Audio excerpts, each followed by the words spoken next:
vamos a ver.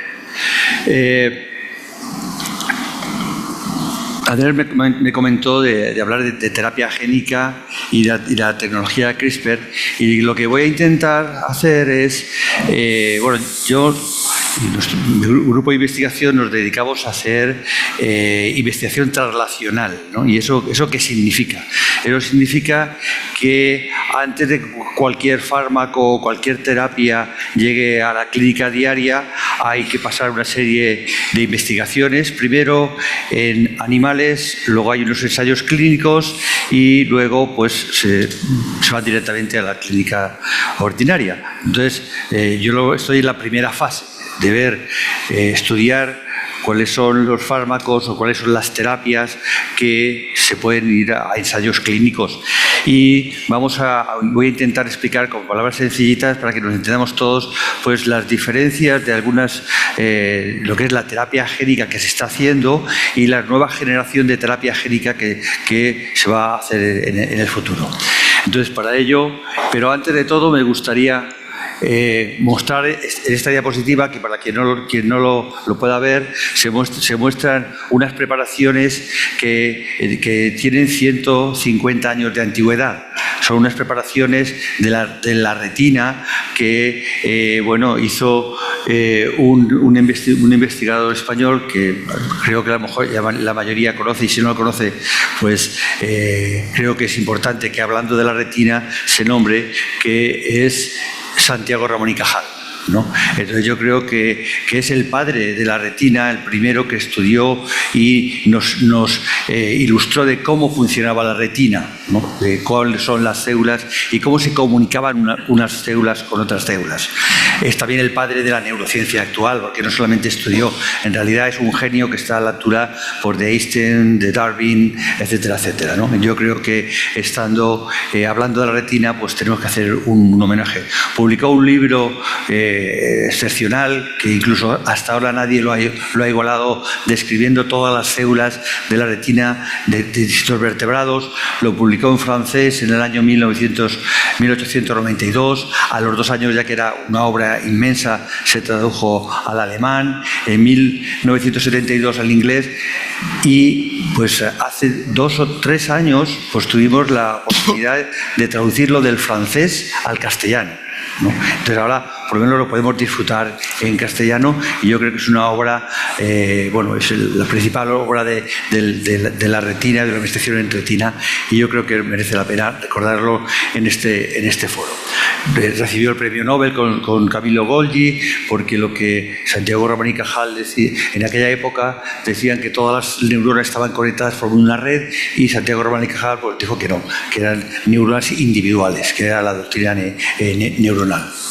Bueno, pues no me voy a detener mucho en esta diapositiva, porque es un poquito, sabemos cómo funciona. La luz entra dentro del ojo, pasando en la córnea, el cristalino, y llega a estimular a los fotorreceptores conos y bastones.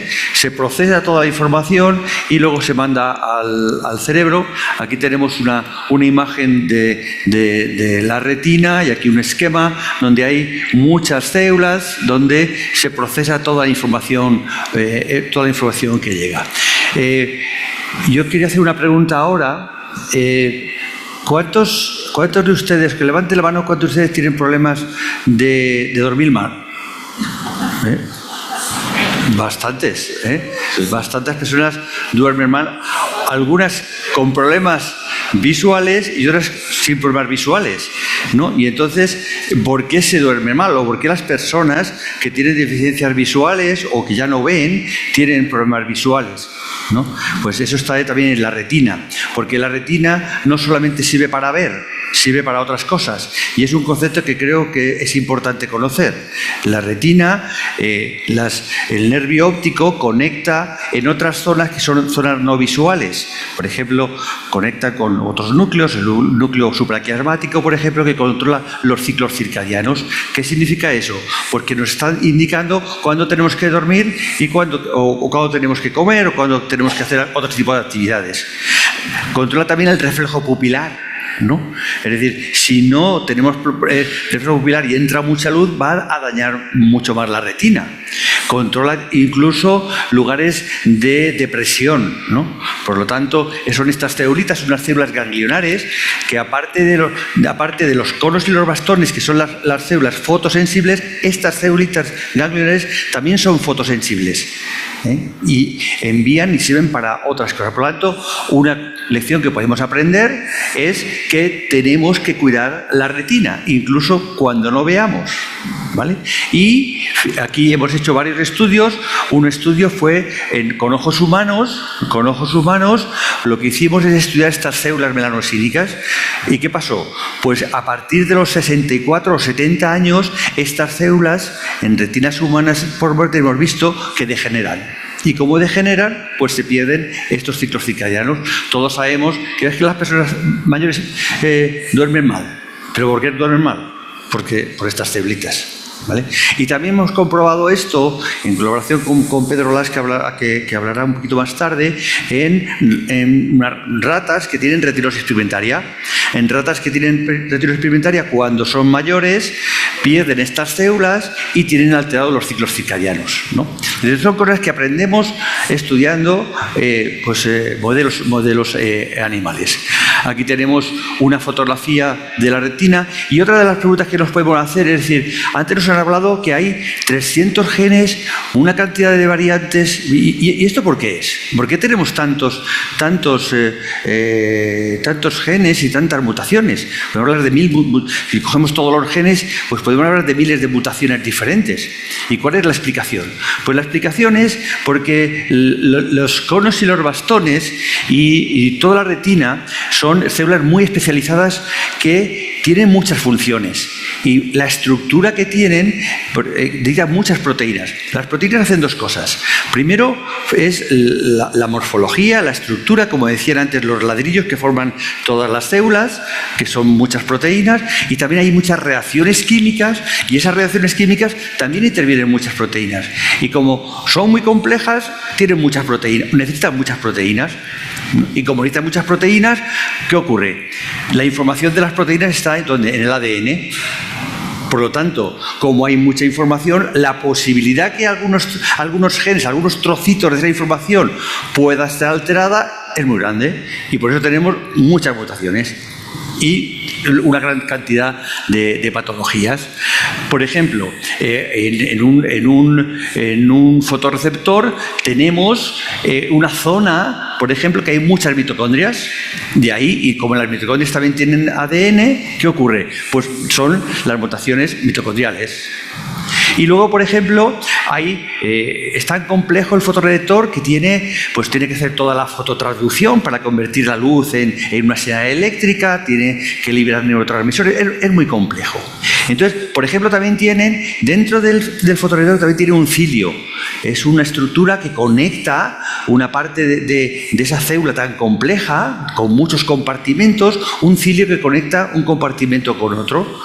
Pero, por ejemplo, en el oído también hay unos cilios, que esos cilios son los que, en el oído lo que ocurre es que cuando hay una onda sonora, está el caracol, que es una estructura donde hay un líquido dentro, y ese líquido, cuando llega una onda, se mueve ese líquido, y ese líquido mueve unos cilios. ¿Qué ocurre? Si hay una mutación en la estructura de ese cilio, vamos a tener problemas en los fotorreceptores y problemas en la audición. Por eso son las enfermedades sindrómicas, ¿no? Son explicaciones un poco que ahora podemos entender. Es que tenemos pierde la vista y pierde el oído. Pues la explicación es esa, ¿vale? Entonces, son explicaciones que vamos teniendo. Vale. Entonces, durante toda la degeneración retiniana, hemos estudiado modelos en ratones, hemos estudiado muchos ratoncitos y hemos visto cómo degeneran las retinas de estos animales que tienen las mismas mutaciones que los humanos. Entonces, lo que hacemos es ver cómo degeneran y utilizamos unas herramientas muy parecidas a las que hacemos con humanos, ¿no? Y entonces, hemos visto, por ejemplo, que estudiando estos ratones, pues tienen un estrés oxidativo porque las mitocondrias generan las mitocondrias son como unas pequeñas centrales nucleares que generan energía, que es una molécula que es ATP, pero hay un residuo que que son los radicales libres, y esos perjudican, y hay un estrés oxidativo. Luego hay una inflamación, como en cualquier patología, hay una inflamación, que hay otras células, ¿no?, en la retina, de una inflamación, y luego también, pues cuando un fotorreceptor o una célula no funciona bien, pues está programada para morirse, que es utilizamos una palabra que es apoptosis, ¿vale? Y entonces eso es algo que está en la mayoría de las patologías retinianas, ocurre: estrés oxidativo, inflamación y apoptosis, ¿vale?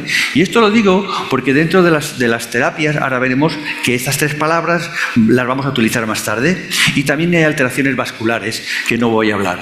Y en esta diapositiva es un ojo, para quien no lo pueda ver, es un ojo humano abierto en 4 pétalos, como si fuera una flor. Vamos a imaginar una flor que tiene 4 centímetros de diámetro.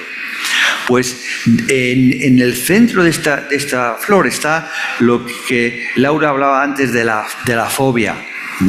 Y esa fobia tiene, y lo vamos a pensar un poquito, si pensamos en 1 milímetro, vemos con 1/4 de ese milímetro, con el puntito negro que hay aquí. Y con eso es con lo que vemos las caras y podemos leer. Por eso es la zona más maravillosa de nuestro cuerpo es esta. Y es mínima, por eso tenemos que cuidar esa zona. Aquí lo tenemos un poquito más grande, ¿vale? Y lo curioso de esta fotografía es de que no lo pueda ver, es que alrededor de la fobia es de color amarillo, y eso no lo hemos pintado nosotros. ¿Por qué es de color amarillo? ¿O por qué la evolución, a través de la evolución ahí hay un pigmento amarillo? Pues para protegernos de la luz azul, porque es un filtro que ya tenemos incorporado a lo largo de nuestra evolución, ya tenemos incorporado ese filtro. Por lo tanto, si la naturaleza es muy sabia y ahí se pone esa zona, y si en las degeneraciones retinianas esa zona se está degenerando, también se está degenerando este filtro. Por lo tanto, ¿sería interesante poner un filtro amarillo? Sí. Entonces, bueno, cada uno lo podemos pensar. Es decir, ¿utilizamos los filtros amarillos? Pues no sabemos. Yo no he visto mucha gente ayer que utilice los filtros amarillos, pero bueno, habrá gente que sí. Muy bien. Pues son explicaciones científicas de algo que tenemos que hacer, ¿no? Porque no es que hay que utilizar el filtro amarillo. Pues no, ya no lo utilizo. Pues total, ¿para qué sirve? No sirve para nada. Pues sí que sirve, ¿vale? Bueno, y esta es una fotografía de esa zona, esa zona tan pequeñita que es donde hay la mayor cantidad de conos. Vale, pues en cuanto a la terapia, no me voy a extender mucho. Ya me he extendido demasiado, creo, ¿no? Pero, no, vamos bien. Entonces, ¿qué podemos hacer cuando hay qué terapia podemos hacer? Podemos ralentizar la degeneración, y para eso podemos utilizar, pues, cuidar la salud de las neuronas, que son con las que vemos, de los conos y los bastones. Podemos ralentizando, ¿cómo? Pues con factores neuroprotectores. ¿Y qué significa esa palabra de neuroprotector? Pues utilizando antioxidantes, utilizando antiapoptóticos y utilizando ¿qué? Antiinflamatorios, como decíamos antes. Eso lo hemos hecho, ahora lo explicaré un poco. Luego, curaríamos solamente cuando ¿qué? Cuando curemos la mutación, de alguna manera, con terapia génica. Luego también podemos añadir células sanas, que son los trasplantes, y por último, pues recuperar la visión cuando ya no tenemos nada, pues que son pues con la visión artificial, con microchips, etcétera, etcétera. ¿Vale? Entonces, vamos a ver que en cada una de las fases de degeneración de la retina va cambiando y se van muriendo las células, y hay 4 fases diferentes, pero cada una de estas terapias no van a ser útiles en todas las fases. Lógicamente, utilizar factores neurotróficos, antioxidantes, antiapoptóticos, etcétera, etcétera, ¿sirve para todas las etapas? Sí, incluso para la última, cuando no vemos nada. ¿Por qué? Porque hay que proteger ¿a quién? a las células melanosínicas, ¿vale? Pero luego, por ejemplo, la terapia génica, para curar los fotorreceptores, la mutación en los fotorreceptores, solamente va a ser útil cuando tengamos fotorreceptores. Cuando ya no tenemos fotorreceptores, pues no se puede utilizar la terapia génica, ¿vale? Y entonces, bueno, no me quiero extender mucho. Cada una de estas etapas se puede utilizar una terapia diferente, ¿eh? Por ejemplo, los trasplantes los voy a utilizar cuando ya hay algunas células que estén desconectadas, para que si ponemos fotorreceptores nuevos se puedan conectar con los nuevos, ¿no? Cuando ya la retina está totalmente destruida y que ya no hay prácticamente retina, pues prácticamente es difícil hacer cualquier tipo de terapia. En cuanto a los factores, hay muchos trabajos que aquí hay una diapositiva con algunos de nuestros trabajos, de nuestro grupo de investigación, donde hemos visto, hay muchos otros grupos de investigación que están probando otros antioxidantes, antiapoptóticos, pero ¿qué ocurre? Que sí, que funcionan, pero funcionan relativamente, porque claro, si utilizo un antioxidante tenemos inflamación, si tenemos inflamación tenemos estrés oxidativo, y encontrar el fármaco o fármacos mágicos para controlar todo y regular todo es complicado. Por eso, ¿están algunos en ensayos clínicos? Sí, pero en el mercado, pues todavía no. ¿Vale? Entonces, eso es un poquito lo que tenemos que ver. Y ahora un poquito la terapia génica. La terapia génica se ha avanzado un poquito, y voy a intentar explicarlo con un símil sobre todo para entender la diferencia entre la terapia génica y la terapia génica, vamos a ver, clásica, vamos a llamarla así, con la nueva tecnología de CRISPR, ¿no? Y para eso voy a utilizar un símil. Sabemos, por ejemplo, que en el ADN está la información genética, en un gen, que es una ordenación de 4 letras, de adenina, timina, citosina y guanina, es como un alfabeto. El código genético tiene 4 letras. El alfabeto español, ¿cuántos tiene? 27. Pues la ordenación de las letras nos da una palabra, ¿verdad? La ordenación de muchas palabras que nos da un libro, ¿vale? Entonces vamos a seguir con ese ejemplo. Entonces, ¿qué ocurre si ese código que hay de 4 letras, adenina, citosina, guanina y tal, se cambia una letra por otra letra? Pues tenemos un problema, porque ya no se lee bien, y como no se lee bien, ¿qué tenemos? Una mutación. Luego una mutación de ese gen va a hacer que la proteína que se fabrique puede pasar 2 cosas. Y para hacerlo muy simple, puede ser que sea una proteína tóxica, lo cual es un problema, y hablaríamos de una mutación dominante, ¿no? Porque quien tiene esa mutación va a padecer una enfermedad, y otra es la recesiva, que lo que pasa es que esa proteína no es tóxica, pero no funciona bien, ¿vale? Y entonces, eso es un poquito lo que tenemos que hacer. ¿Cuál es vamos a ver, el símil que yo pongo realmente en lo utilizo, yo creo que es bastante gráfico. Vamos a ver que esa información está los genes están en los cromosomas, ¿vale? Y aquí tenemos una diapositiva donde tenemos el núcleo, que los cromosomas son distintos ordenadores. Y en el ordenador, en cada cromosoma está la información, por ejemplo, de una biblioteca. En una biblioteca, ¿qué hay? Libros de ciencia, libros de departamento de ciencias, departamento de historia, departamento de distintos departamentos, ¿vale? Entonces vamos a coger un ordenador donde tenemos el departamento de novelas, por ejemplo, ¿no? Y entonces un gen es dentro de ese ordenador está el gen de fabricar, por ejemplo, el Quijote, que sería un libro, ¿vale? Entonces, ¿qué ocurre? Yo puedo ir a esa biblioteca, ir con un USB. Todo el mundo sabe lo que es un USB, ¿no? Un USB, que me voy al núcleo, copio el gen, el libro del Quijote, me voy al citoplasma con ese USB, que ahora es el ARN, Me voy al citoplasma, hay una estructura que es un ribosoma. En ese ribosoma, que puede ser una impresora, ¿qué es lo que puedo hacer? Poner el USB y fabricar ¿qué? El libro. ¿Qué libro? El Quijote. ¿Vale? Entonces, ¿hasta ahí claro? Sí. ¿Qué ocurre cuando hay una mutación? Pues si tenemos aquí el Quijote, no sé si todo el mundo sabe que el Quijote empieza por en un lugar de la Mancha cuyo nombre no me quiero acordar, ¿vale?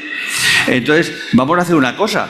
Simplemente cambiando una letra, si yo a ese libro le quito solamente la E del principio, ¿qué es lo que va a pasar? Pues si le quito la E del principio, el libro se va a empezar a leer como Nu en el Orgar al Ancha. Ya no se entiende el libro. Si yo cambio en el código genético, cambio una letra de las 4 por otra, ya no se entiende nada. Y no se va a fabricar el libro, no se va a fabricar la proteína. ¿Vale? Y entonces, aquí tendríamos mutación. Va el USB, que está erróneo, se va a ir a la impresora y va a fabricar algo, una proteína que no se entiende. Por lo tanto, esa proteína o es tóxica o no funciona. Por ejemplo, la rodopsina, que es importante para hacer la fototraducción. ¿Vale? Entonces, ¿cómo funciona la terapia génica? Pues la terapia génica lo que funciona es lo siguiente. Vamos a transportar, vamos a fabricar en el laboratorio, vamos a un vector, un transportador, que vamos a transportar la información correcta del gen al núcleo. ¿Vale? Por lo tanto, nos aprovechamos de una característica de los adenovirus que ya no van a ser ni virus ni nada malo, porque le vamos a quitar la información genética. Vamos a utilizar solamente el caparazón del virus. ¿Vale? Y entonces lo que hacemos es lo siguiente. Vamos a meter dentro la información genética para fabricar el Quijote. Va a entrar al citoplasma, esa información va a estar dentro del núcleo, y ahora el USB no vamos a ir al ordenador, porque el ordenador está mal. Va a ir ¿a dónde? Al núcleo, y va a copiar la información buena en el ARN, y vamos a tener una buena proteína. ¿Eso es el caso de quién? Pues ese es el caso... Que no pasa la diapositiva. ¿Por qué no pasa? Ese es el caso del Luxturna, ¿no? A ver si pasa. Bueno, aquí tenemos Luxturna, que en investigación básica translacional, primero en el 2000, Gustavo Aguirre y su equipo, en un perro, fue el primer perro que curaron con una enfermedad. Y ahora, por ejemplo, aquí es un vídeo de Noah, y aquí está con su padre, que me dio permiso para hacer este vídeo. Era una niña, es una niña que tenía problemas de visión. No sé si nos hablarán de algo de Noah luego o más tarde. A la tarde tendremos la oportunidad de hablar, no con Noah, pero sí con una familia, vale, con otra niña. Pues también. Ahora vemos es un vídeo donde está Noah, que tenía problemas con el colegio, andar por la noche con el bastón, etcétera, etcétera. Está viendo el móvil. Y entonces, para ella le abría un poco el mundo, de poder. Es fan de TikTok, que lo sepáis. Claro, ¿no? Y da igual lo que digas tú, que ella sigue con su TikTok. Claro. Y entonces, hay otro problema, y el problema está en que, claro, eso le vamos a poner para que se fabrique la proteína buena, pero en las enfermedades recesivas. Pero ¿qué pasa con las dominantes? Las dominantes, hemos dicho que se va a fabricar una proteína que es tóxica. ¿Y cómo hacemos eso? Porque si es tóxica, la va a seguir fabricando. Y para eso hay otro tipo de terapia, que es, no sé si se han oído, que es la terapia génica con el ARN de interferencia o oligonucleótidos antisentido. ¿Y qué son estas palabrotas? ¿No? Lo que significa es lo siguiente, que voy en una mutación dominante, lógicamente vamos a copiar el USB con la información de la proteína tóxica que va a salir al citoplasma, y lo que vamos a hacer en el USB, lo que vamos a hacer, ¿qué es? Romper el USB. Si rompemos el USB, ¿qué va a pasar? que no se va a fabricar el libro y no se va a fabricar la proteína tóxica. ¿Y cómo lo rompemos? Pues se fabrican una secuencia complementaria a la copia que ha hecho del ADN. ¿Vale? Y entonces ahora la terapia génica. ¿Cómo funciona la terapia génica? La terapia con CRISPR. La terapia con CRISPR no vamos a meter la información, no vamos a utilizar las ARN de interferencia. Lo que vamos a hacer es lo siguiente. Vamos a coger un adenovirus y dentro del adenovirus le vamos a poner un ingeniero informático, unas herramientas que hemos hecho en el laboratorio, que son unas herramientas, y vamos a utilizar el mismo transportador, transportador que va a entrar en el citoplasma. Luego, este ingeniero informático va a entrar dentro del núcleo, ¿y qué va a hacer este ingeniero informático? Reparar la mutación, poner la letra adecuada. Si había una T por una G, etcétera, pues va a decir, ¿dónde está el error? Y corrijo el error, reparo la base que está mal. Y como ya la he reparado, entraría ahora el US bueno, iría a la mitocondria y fabricaría la proteína correcta. Y eso sería igual para las dominantes y para las recesivas. ¿Vale? Eso es lo que en realidad pues estamos haciendo en el laboratorio, y se está haciendo en el laboratorio. Y en esta diapositiva, para quien no lo vea, es una diapositiva de Santa Pola, en Alicante.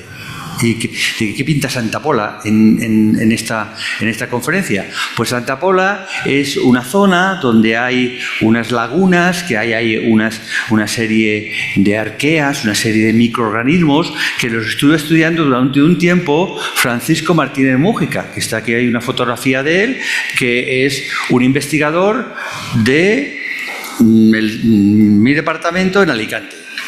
¿Y qué es lo que hizo él? Pues lo que hizo él, descubrir una serie de secuencias que él pensó que esas secuencias que tenían estas bacterias servirían como un sistema inmunológico de las bacterias, una forma de defenderse de las bacterias. Y lo publicó. Y le denominó los CRISPR. ¿Vale? Y lo denominó él. ¿Y qué ocurrió más tarde? Pues que este sistema CRISPR, dos investigadoras, Emmanuelle Carpentier y Jennifer Doudna, lo que aplicaron esta técnica a corregir o a editar el genoma, que ahora explicaré lo que es eso de editar el genoma. ¿Y qué ocurrió? Pues le dieron el premio Nobel a Yardos, ¿no? En el 2000. ¿No? En el 2020. ¿Y entonces qué pasó? Pues no se lo dieron a Francisco Martínez Mújica. ¿Por qué? Pues no lo sé, ¿no? Entonces, pero esta técnica va a cambiar un poco, pero no solamente el mundo de la medicina y la terapia, va a cambiar el mundo de la agricultura, de la ganadería, porque ahora somos capaces, con esta nueva técnica, de modificar el ADN.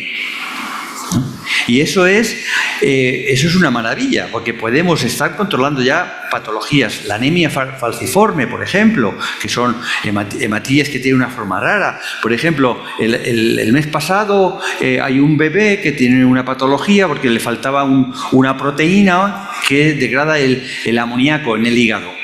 Y ese niño, si se acumula el amoníaco en el hígado, pues lo que va a pasar es le va a producir daños cerebrales y se va a morir. ¿Y qué se ha hecho? Pues modificar el ADN para que se fabrique ese enzima correcto, ¿no? Pero así se está utilizando para el cáncer, se está utilizando para la agricultura, para modificar los cultivos, etc. Es una revolución. Y ya se están haciendo ensayos clínicos en enfermedades oculares en retina, ¿no? Es decir, que ya estamos en ensayos clínicos utilizando CRISPR en retina en distintas patologías. Y si estamos en ensayos clínicos, ¿qué significa? Que ya se ha comprobado que en animales funciona, ¿vale? En distintas mutaciones retinianas, ¿vale? Y luego, por ejemplo, ¿qué ocurre? No voy a explicarle el sistema de cómo funciona porque no tenemos tiempo, pero en este nuevo sistema, bueno, si sabemos, ahora, para acabar un poquito, el sistema todo el mundo sabe lo que es un Word, ¿verdad? el procesador de texto. ¿Y qué ocurre? Pues con un procesador de texto podemos ver un texto y búscame esta palabra que está mal escrita y cámbiamela por esta y añádeme esta frase o quítame esta frase y ponme otra. Eso es una información de un libro que podemos hacer la misma información con el ADN y eso es una maravilla, ¿no? Entonces, esa es una oportunidad muy importante en investigación. Nosotros estamos investigando y gracias a Visión España y a Andrés, a Jesús, que no sé por dónde está, de Cantabria también, vimos una familia en el norte de España que tiene 60 personas con una mutación en la periferina, ¿no? Y entonces esa mutación o esa familia era una familia ideal para hacer investigación y entonces la periferina es una proteína en donde se produce la fototraducción. Hay unos discos, una pila de discos que tiene que estar ordenadita como una fila de monedas. Si no, esta proteína está todo desorganizado y al final el fotorreceptor se muere, ¿vale? Y entonces ¿qué hemos hecho con CRISPR? Pues hacer esta línea de ratoncito que está aquí en esta película, y ese ratoncito tiene la misma mutación que la familia. ¿Y qué estamos haciendo ahora con este ratón? Estudiándolo, que hemos visto que sí, que el proceso de degeneración es muy parecido al de la familia, y lo que estamos intentando ahora que es curar al ratón, ¿no? ¿Y con qué vamos a curar al ratón? Con CRISPR o con otros fármacos, ¿vale? Y lo que hacemos es, en el laboratorio, pues yo a veces cuando doy clases en el máster de Ciencias de la Visión digo que nosotros somos como muy pequeños oftalmólogos de ratoncitos. ¿Por qué? Porque le hacemos electroretinogramas, porque le hacemos OCTs, porque vemos el fondo de ojo, porque estudiamos un poco si ven o no ven, ¿no? Viendo con una técnica que es un optomotor, que le ponemos a un ratoncito, le ponemos 4 televisores con unas barras que van a la derecha e izquierda y el ratón se queda mirando, y si las barras están a la derecha y mira a la derecha es que ve, y si no se queda quieto es que no ve, ¿no? Hay otras técnicas y efectivamente hacemos microscopía óptica, tomamos fotografías, microscopía electrónica, y eso es un poquito el estudio que estamos haciendo. Ya hemos conseguido, le sacamos fibroblastos a unas células de la piel a los ratones y hemos conseguido reparar los fibroblastos de los ratones. A Jesús, que está aquí, le sacamos trocitos de la piel y los fibroblastos, y hemos conseguido reparar los fibroblastos de Jesús, ¿no? Con una cierta efectividad. Ahora hay una nueva técnica que se llama Prime Editing, que no lo voy a explicar, que estamos investigando, y lo que tratamos es de ver si podemos curar al ratón o si podemos curar luego, con otras estructuras que podemos utilizar. Vale, pues yo creo que lo voy a dejar aquí, sí, ¿no? Sí. Lo voy a dejar aquí porque podríamos hablar de otras cosas, pero yo creo que me he pasado de tiempo, ¿no? No, estamos bien. Entonces, pues nada, muchas gracias por la atención, ¿no?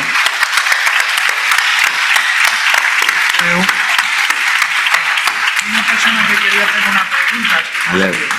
Sí, ahora. Muy didáctico, Nicolás. Exacto. Muchas gracias, Nico. Muchas gracias. Había alguien que quería hacer una pregunta, Sí, un momentín, por favor. Cortita la pregunta, por favor. Perdón. El doctor Nicolás hablaba del estrés oxidativo y que se daba por los radicales libres. Es que no te oigo bien. El doctor hablaba del estrés oxidativo y de los radicales libres. Sí. ¿Qué lo provoca? O sea, ¿qué exacerba los radicales libres en el cuerpo que a la vez dañan la visión? Cuando los radicales libres son unos compuestos que se liberan cuando, por ejemplo, las mitocondrias tienen unas reacciones químicas, ¿no?, que utilizan mucho oxígeno, ¿no? El oxígeno es necesario para las mitocondrias para fabricar la energía para que funcione